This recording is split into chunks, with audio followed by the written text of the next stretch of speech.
Assalamualaikum warahmatullahi wabarakatuh. Saya Akbar Al-Farisi, NIM C1J018183. Baiklah, di sini saya akan membahas materi tentang aspek keberlakuan pada pengambilan keputusan dan para pengambil keputusan.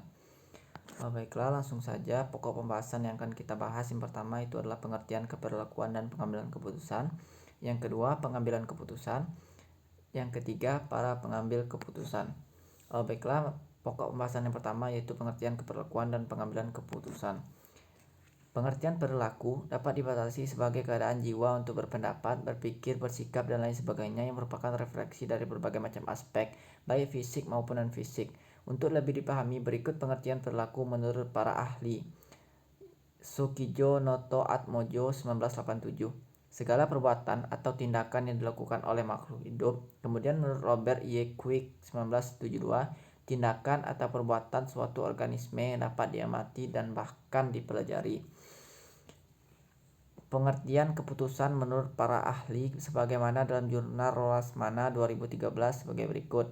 George R. Terry, pengambilan keputusan adalah pemilihan alternatif perilaku atau kelakuan tertentu dari dua atau lebih alternatif yang ada. Kemudian menurut S. P. Siagian, pengambilan keputusan adalah suatu pendekatan yang sistematis terhadap hakikat alternatif yang dihadapi dan mengambil tindakan yang menurut perhitungan merupakan tindakan yang paling tepat. Pokok pembahasan yang kedua adalah pengambilan keputusan. Ayun Sriyatmi menyimpulkan dalam materi kuliah akuntansi keberlakuan, pengambilan keputusan atau decision making merupakan yang pertama adalah merupakan suatu proses dengan langkah-langkah tertentu. Yang kedua, dilakukan sebagai upaya mengatasi suatu masalah atau memecahkan suatu permasalahan. Yang ketiga adalah proses menentukan suatu pilihan alternatif. Yang keempat, hanya dilakukan satu kali saja. Dan yang kelima, mengandung suatu risiko. Sedangkan tujuan dari pengambilan keputusan menurutnya adalah untuk pencapaian tujuan organisasi secara lancar, mudah, dan efisien. Pemecahan masalah atas kendala yang dihadapi organisasi atau yang seringkali bersifat kontradiktif. Faktor-faktor penting dalam proses pengambilan keputusan ada 4. Yang pertama, keadaan internal organisasi, tersedianya informasi yang diperlukan, keadaan eksternal organisasi, dan yang terakhir kepribadian dan kecakapan pengambilan keputusan. Langkah-langkah dalam pengambilan keputusan ada 4. Yang pertama itu adalah pengenalan dan pendefinisian atas suatu masalah atau suatu peluang. Yang kedua, pencarian atas tindakan alternatif dan kuantifikasi atas konsekuensinya. Yang ketiga, pemilihan alternatif yang optimal atau memuaskan. Dan yang terakhir adalah penerapan dan tindak lanjut. Motif kesadaran dalam pengambilan keputusan. Motif kesadaran ialah segala sesuatu yang mendorong seseorang untuk bertindak melakukan sesuatu yang masih berada dalam tingkat kesadaran seseorang.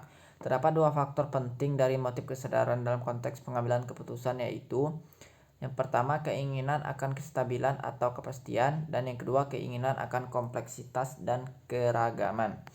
Selanjutnya, model-model dalam pengambilan keputusan. Model keperilakuan pengambilan keputusan ada 6. Yang pertama, model ekonomi. Kedua, model manusia administrasi. Model manusia mobi-sentrik. Model manusia organisasi. Model pengusaha baru. Dan model sosial. Yang kedua adalah model preskriptif dan deskriptif. Yang pertama, model preskriptif. Pemberian resep perbaikan. Model ini menerangkan bagaimana kelompok seharusnya mengambil keputusan.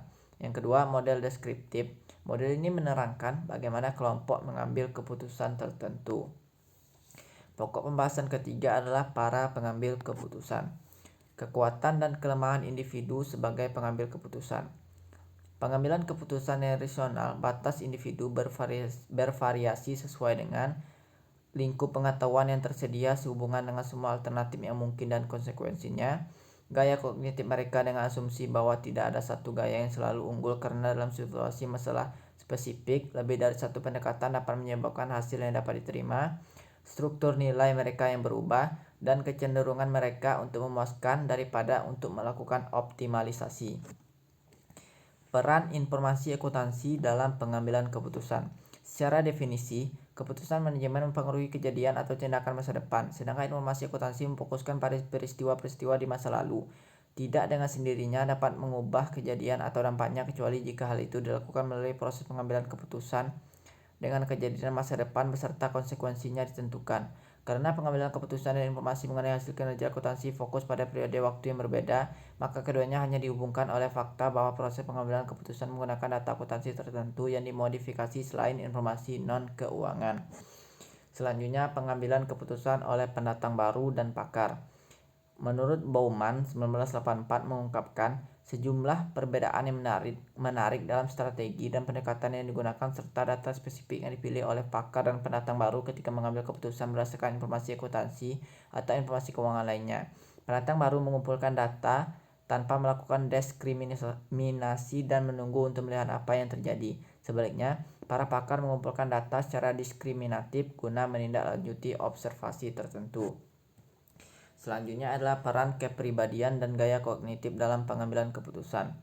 Kepribadian mengacu pada sikap atau keyakinan individu, sementara gaya kognitif mengacu pada cara atau metode di mana seseorang menerima, menyimpan, memproses, serta meneruskan informasi. Memiliki gaya kognitif yang berbeda dan menggunakan metode yang sama sekali berbeda ketika menerima, menyimpan, dan memproses informasi.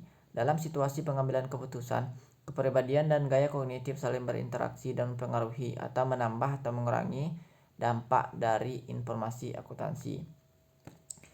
Kesimpulannya adalah berdasarkan penjelasan makalah, diperoleh pengertian perilaku dapat dibatasi sebagai keadaan jiwa untuk berpendapat, berpikir, bersikap, dan lain sebagainya yang merupakan refleksi dari berbagai macam aspek, baik fisik maupun non-fisik. Sedangkan pengertian keputusan menurut para ahli sebagaimana dalam jurnal Rosmana 2013 sebagai berikut.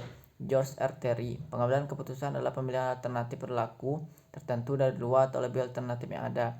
Kemudian SP Siagian, pengambilan keputusan adalah suatu pendekatan sistematis terhadap hakikat tindakan yang paling tepat.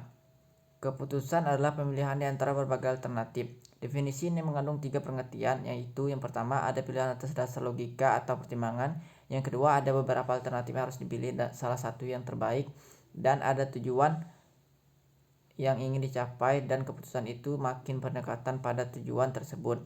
Untuk memahami aspek keperilakuan dalam pengambilan keputusan, maka dibahas secara rinci dalam pengambilan keputusan. Para pengambil keputusan dan contoh kasus diterima pada aspek perilakuan pada pengambil keputusan dan para pengambil keputusan. Baiklah, terima kasih. Sekian presentasi dari saya. Saya akhiri dengan wassalamualaikum warahmatullahi wabarakatuh.